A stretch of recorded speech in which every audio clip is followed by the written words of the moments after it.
Well, our guys are fighting hard, and we're trying to overcome a lot, and we're close. I know there's some things we can fix. I know there's some things we can do better, and you lose a 2-possession game, and even better than that, it was 4 minutes, and it was a tied or 1-possession game, and we got too many mistakes on throughout the game, that whether we can have a better lead or be in a better situation. And that's what we got to focus on. We got to try to fix those. They shot the ball great in the first half. Some of it was them shooting the ball great. Some of it was their center shooting fadeaway threes and things like that. Some tough breaks as well. So, you got to overcome. It was a tough night, and I know our guys, have resiliency in them, and we're tested last Thursday to come back on a Saturday game after a tough Thursday. And it's going to test us again. We try to compete to the end, and it just wasn't enough. And Drexel is a really good team, especially on offense. They got a lot of guys, and they really know how to find the right guys to be able to make plays on offensive end. What's Molden's status? We'll get it looked at tonight and tomorrow, and then it'll be evaluated. And he wasn't able to come back in the game, and he'll get things checked out, and then we'll see where he is and pray for him. Is it a knee? It's a knee.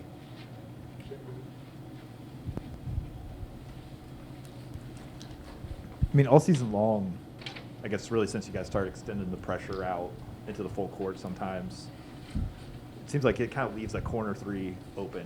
Is that something you guys are kind of, willing to exchange for the pressure and the potential to get some turnovers, or is that? Are you talking about our half court or full court pressure? Well, both. Yeah. And I feel like this. I think you're on the right track, and it's something we're trying to address where sometimes our pressure gives up driving lines, and then we're having to overhelp and then get those corner threes, or it's on the second side on the ball reversal. And, we're going to have to make schematic changes on defense. We just don't have the same personnel that we had, whatever you want to say, 6 weeks ago or 2 months ago that can do certain things. And so tonight we tried to make an adjustment. We played more zone. And I think the zone kind of gave us a chance in the second half, and our press gave us a chance. We were able to turn them over. But right now, we haven't quite been able to put our finger on matching our personnel with our defensive scheme. It's just not fitting the way it was early. And, just not the same guys that are out playing, or some of the guys are playing longer. So we got to make some schematic changes on defense. I mean, follow up on that. Just you've gone against some big guys this year. Shedrick from UVA and stuff. But how does Amari Williams compare to any kind of true center you've played against this year? Yeah, I mean, he's huge and long, and I hate to see it against us, but give the young man credit. He's improved so much since last year, and he's. I thought we did a good job on him in the first half. And he made that three, but I thought we did a good job on him in the first half. We didn't have to double him. We were kind of in the right spot. But then the second half, I mean, he finished tough shots around the basket. He made his free throws, got something in transition, and he's gotten a lot better. I mean, we run against some good bigs. I know there's a tremendous one coming in here on Saturday, but he's up there. He's really good. You've had a few games of CAA play where teams are able to come out in the first half and knock down a ton of threes. What is kind of leading to that, and what did you kind of see tonight where they were able to hit 11 in the first half? Yeah, I mean, we're having trouble guarding the ball, and we're probably getting overextended, and we're giving up getting beat off the dribble, which causes overhelp, and help right away. And so then we're getting put in rotations and then long closeouts. And, our long closeouts sometimes it's not the first one, but it wears you down where the next guy has a drive or, it makes it difficult. So, really it's a lot of the same things that we were doing early, and I think we were almost leading the country in three-point field goal percentage defense. Maybe like the first 6, 8, 10 games, like we were way, way up there. But we're not doing the same things with some of the guys. So we're going to have to make changes. We are. Following up on that, I mean, Rel And I mean, you haven't had Tyree only for a couple of games. Are those the guys who can guard on the ball to kind of prevent some of that you're missing here in some games? Yeah, I mean, those two are tremendous on the ball defensive guys, and athletic, long, tough, and missing them, and I think also too is, we're extending guys minutes where they probably should be playing 24 or 25, and they're playing 32 or 33, and I don't think it's affected us near as much on the offensive end as it is on the defensive end. On the defense, it's catching up to us. So this is the 10th time this season that both Takal Molson and Vado Morse have finished with double digits, and that's including all of your guys' conference games. Could you just, if it's possible at all, just kind of just briefly describe how valuable they are to your guys' lineup in terms of just offensive production? Yeah, I mean, those two are definite playmakers. And, within our offense, when I'm describing a playmaker, it's a guy who can make a shot. He can drive, he can shoot, but also make it for somebody else too. And so we lean on those two a lot in our offense. Vado's had to really carry a heavy load without some other guys out, and Tox helped pick it up. And Tox gets some things with his defense and transition, but also he can score around the rim and get to the free throw line. So those two have been really good on the offense, especially in conference play. You didn't have many turnovers, but there were a couple on inbounds passes that hurt, especially that one late. Mm-hmm. Is there a way to clean that up? Yeah, I mean, the one I think you're talking about, we were down 6, and we had to try to get a 3 in that possession. There was not enough time to be able to try to, I think, go for a 2 and then try to make it a 3-possession game. And, give the big kid credit. Williams, he switched out, and, we have some guys that probably would be throwing the ball in at that situation that were in there that was not in the position that we've actually practiced. So, we'll get that fixed. There was some costly turnovers there towards the end that where I think we missed some easier shots.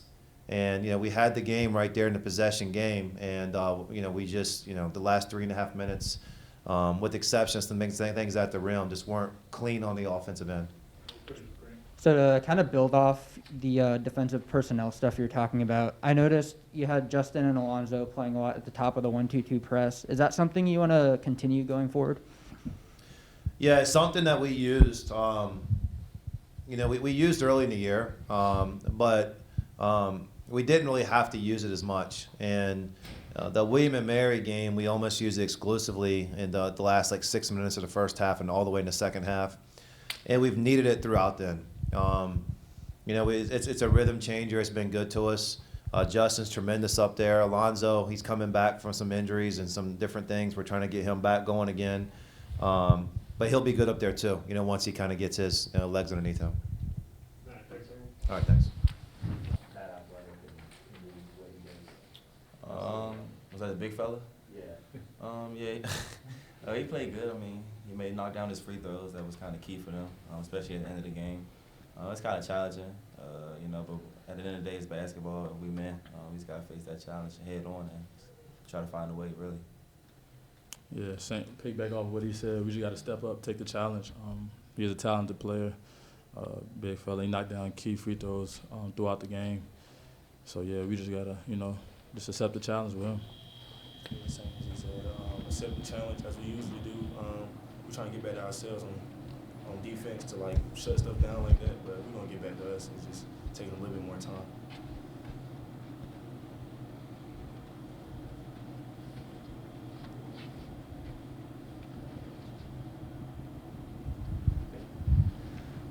So I just kind of wanted to ask about, so you guys obviously had a very hot start shooting in the first half, but Drexel was also shooting incredibly well. So I just want to ask, what enabled you guys to be able to shoot really well in the first half, and what do you think was able to enable them to shoot very well in response? It was my answer is kind of simple. I mean, it's basketball. If you open, some of the shots that they took, they were pretty much open. And the same for us. Some of the shots we took were kind of open. But I don't know. We just got to come to ourselves, like we said in the beginning of the year on the defensive end. We're not there right now. We have a few injuries, but that don't mean anything. We still got to fight through it. Yeah, at the end of the day, it's basketball. Yeah, like you said, we got out to a hot start, and what we got to do is not let them get off to a hot start as well. We got to just better communicate on defense and make sure we there on their catches and don't let them get nothing open. So when Paul went down in the second half, how did you guys go about responding? How did that impact the team? Impacted a little bit, kind of like the momentum, the energy, but at the end of the day, like, it's part of the sport. So like I always say, it's basketball. I know I said that a lot, but I mean, it's kind of is true at the end of the day. So yeah, some people had to step up, talk spot. I mean, they did their role pretty good. Yeah, same as he's saying. Top, we most definitely need him at the end because how hard you play and stuff like that. But as he said, it's basketball. Sometimes people go down, people stepped up. As I said, it's all just basketball and defense. That's really what it is. We just got to get back to ourselves how we was at the beginning of the year. Defense end. What was the difference in defending the three against them? In the first half, they hit 11 threes, and they only hit 1 in the second half. So what was kind of the adjustment made there, kind of the difference between the first and second half? Just get there on the shooter. I mean, be there on the catch, challenge every shot they take. Then I think at the end of the game, they kind of went inside a little bit. So it kind of affected us a little bit. So, I mean, that's pretty much the difference between the first half and the second half. I don't know if you guys look at a stat sheet or anything at halftime, but do you see again like another team hit a bunch of threes in the first half and you're only down 3, I think it was at halftime?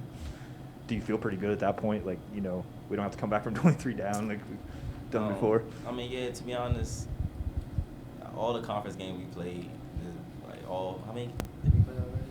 We played 5. Like 7, maybe 7, 8. 8. Like 7. Like all 7 of them, they were shooting. Like we got a light shot of like all 7 games. So I mean, we just got to come together and continue playing hard. Yeah, we starting to see teams play the best games against us and stuff. So we're trying to just lock in on defense and get back to us to cut waters off and people don't score the high 80s, high 70s. How we get back to holding teams to 50 and 60, how we usually do in the beginning of the season. So just kind of looking at conference play so far, you've had a lot of close games, a lot of physical games. It's kind of been an up and down start. So what have you guys really learned from these first 7 games that you are hoping to kind of bring to the next slate of games? I mean, this conference is competitive for sure. We kind of had a good start during the out-of-conference games. Then we came back in conference, we kind of struggling a little bit, even though, like I said, about the injuries and everything. We just got to get back, like he said, on defense and get back to ourselves and just play basketball. Yeah, that's it. Just defense. Once we get back to that, everything else going to take care of itself.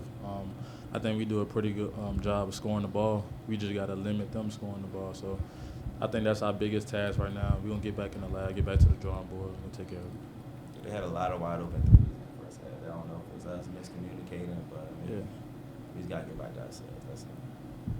Anything else for these guys? Thank you. Thank you.